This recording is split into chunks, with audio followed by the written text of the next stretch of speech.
ভাইরে ভাই, এখানে মানুষজন দিনের বেলা আসতে ভয় পাইতো। রাতের বেলা তো কোনো কথাই নাই। রাতে তো এখানে মূলত কেউ আসতোই না। এখানে নাকি বিভিন্ন সময় অর্থাৎ রাত্রিতে আমরা শুনেছি যে ভূতের খুব উপদ্রব ছিল। গাছ থেকে নাকি বিভিন্ন ধরনের আগুনের ফুলকি মানে একেক দিন ছুটে যেত। মানে অবিশ্বাস্য ঘটনা। এখন বর্তমানে যদিও শোনা যায় না কিন্তু এটি সত্য ছিল ভাই।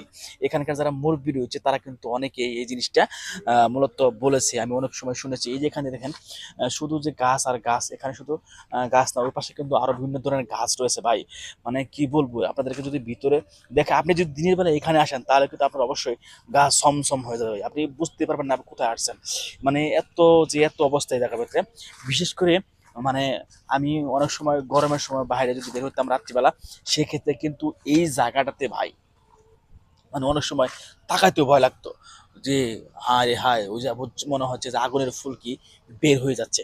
মানে কি বলবো, এই জায়গাটাতে এত ভয়ানক ছিল ভাই।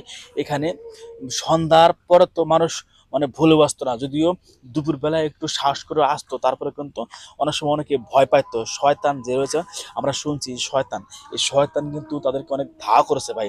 অনেকে যে আমাদের অঞ্চলে একটি গাছ আছে, আমাদের অঞ্চলে একটি গাছ হয়, আমরা কই শয়তান গাছ বা শয়তান গাছ। এই শয়তান গাছের নিচে যদি কেউ যাইতো তাহলে কিন্তু তাদেরকে নির্ঘাত মানে এই শয়তান বা ভূত পেতনি যারা রয়েছে তারা কিন্তু চাপ দিয়ে ধরতো ভাই। মানে কি বলবো, ওই যে সামনের দিকে কিন্তু আরো অনেক ভয়ঙ্কর জঙ্গলের মতো রয়েছে ভাই। মানে ধারণা বাইরে, আপনি যদি এখানে না আসেন বুঝতে পারবেন না ভাই কি একটা জায়গা ভাই। এই এত গাছগাছালি ছিল এই জায়গাতে, এখন বর্তমানে কিন্তু অনেক কমে গিয়েছে। যার কারণে কিন্তু এখন দেখেন এখানে কিন্তু কোনো লোকজন নেই। এই এলাকায় কিন্তু প্রচুর লোকজন রয়েছে, তারপরে কিন্তু এখানে কোনো লোকজন নাই। দেখেন দেখেন আমি কিন্তু খুব ভয় পেয়ে আর কি এদিকে আসলাম ভাই, আমারও খুব ভয় লাগতেছে ভাই।